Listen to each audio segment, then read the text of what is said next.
Awas. Dulu. Di depan yuk. Di depan yuk. Di jalan lebih.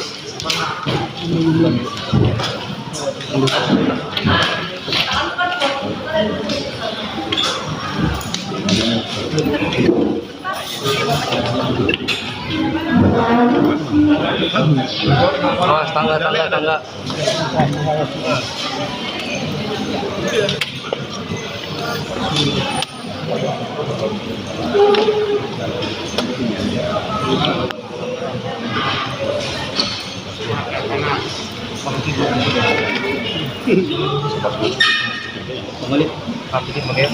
Mana Pak? Panang tadi? Panang. Pak, panang. Opo. Panggil apa? Apa? Mana? Di luar. Opo marahnya, Pak? Makasih. Ayo. Aku tuh kemarin gua tuh. Siapa yang mau foto?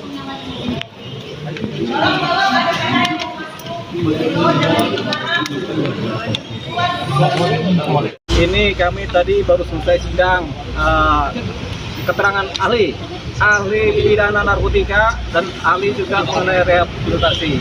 Di samping saya ada Pak Anang Iskandar, ya, mantan kepala BNN yang akan bercerita banyak tentang hakikat seorang pengguna dan apa yang terbaik bagi seorang pengguna narkotika, ya, yang kecanduan tentunya, ya.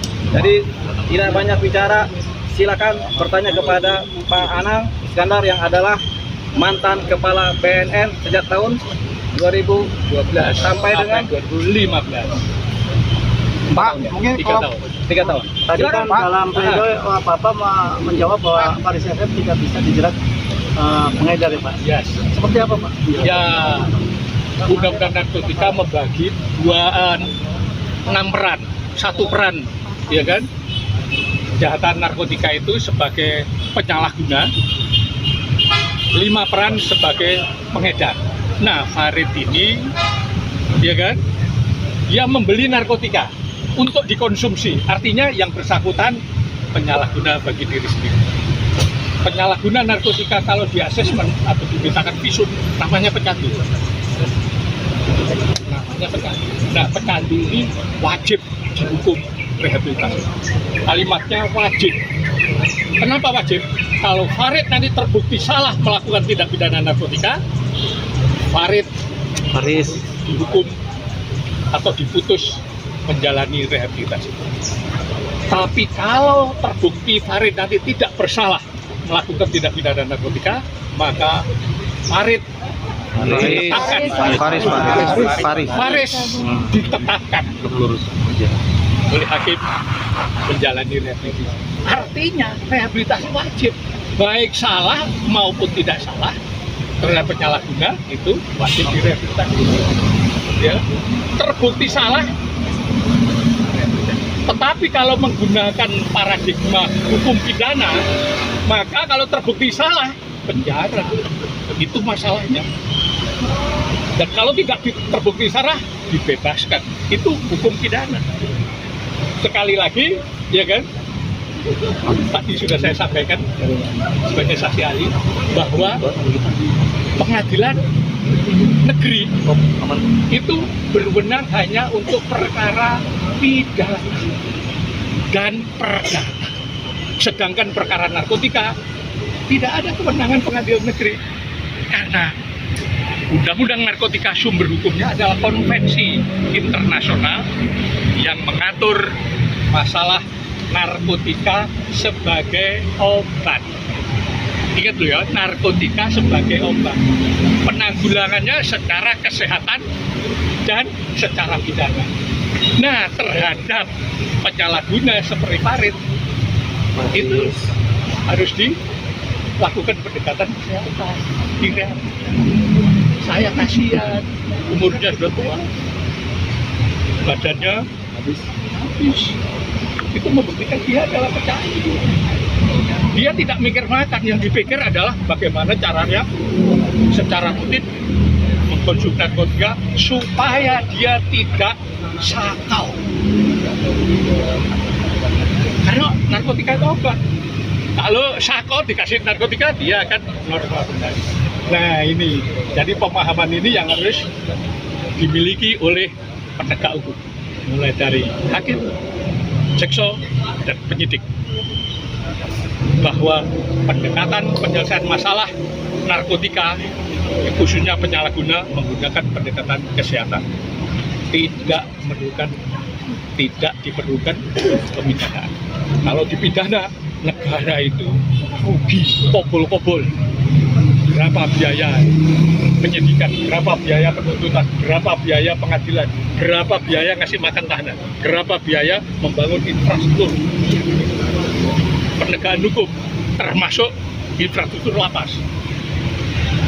Padahal kalau direhabilitasi, biayanya murah, simple, tidak banyak masalah.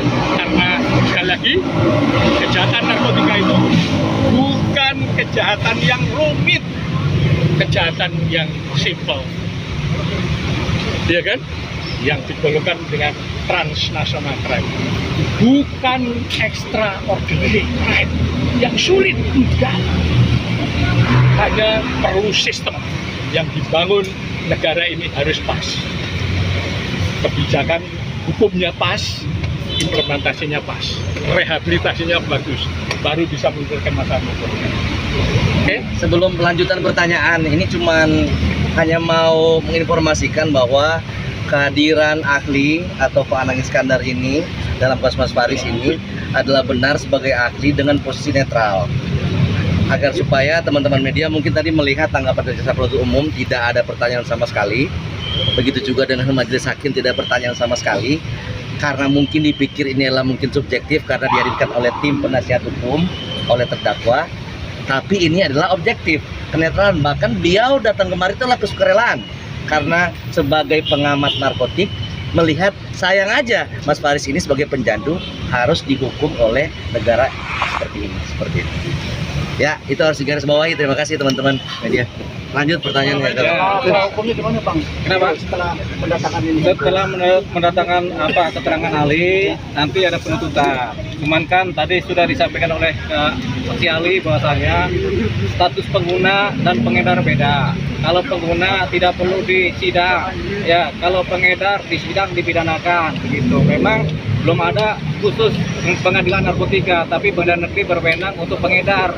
Tapi kalau untuk pengguna ini memang seharusnya langsung direhab. Makanya kepekaan dari penyidik, kepekaan dari majelis hakim untuk menentukan apakah seseorang itu pengedar atau pengguna. Nah, ini kita sudah dapat fakta-fakta dari persidangan terdahulu bahwasanya seorang Faris RM memang adalah pengguna berat yang pernah direhab tapi kemudian masih kecanduan sedikit sehingga dia menggunakan lagi. Jadi karena dia pengguna, pasal-pasal yang didakwakan semua kan adalah pasal mengenai pengedar. Pasal 114 pengedar, pasal 111 pengedar, pasal 112 pengedar. Sementara Faris RM adalah pengguna. Harapan kita penuntutan ini juga mengikuti pola-pola yang sudah ada dalam persidangan, bukti-bukti dan fakta-fakta, sehingga tuntutannya harusnya lepas atau tuntutannya adalah rehabilitasi. Tapi itu harapan kami sebagai pengacara. Tapi kami berharap banyak kepada majelis hakim nanti ketika kita mengajukan pledoi dan permohonan untuk mengajukan rehabilitasi, ini kemudian mudah-mudahan harapannya diterima oleh majelis hakim berdasarkan fakta-fakta dan bukti-bukti yang ada. Nah, sidang selanjutnya adalah di minggu depan tanggal 21 Juli itu mengenai penuntutan dari jaksa penuntut umum. Oke. Thank you.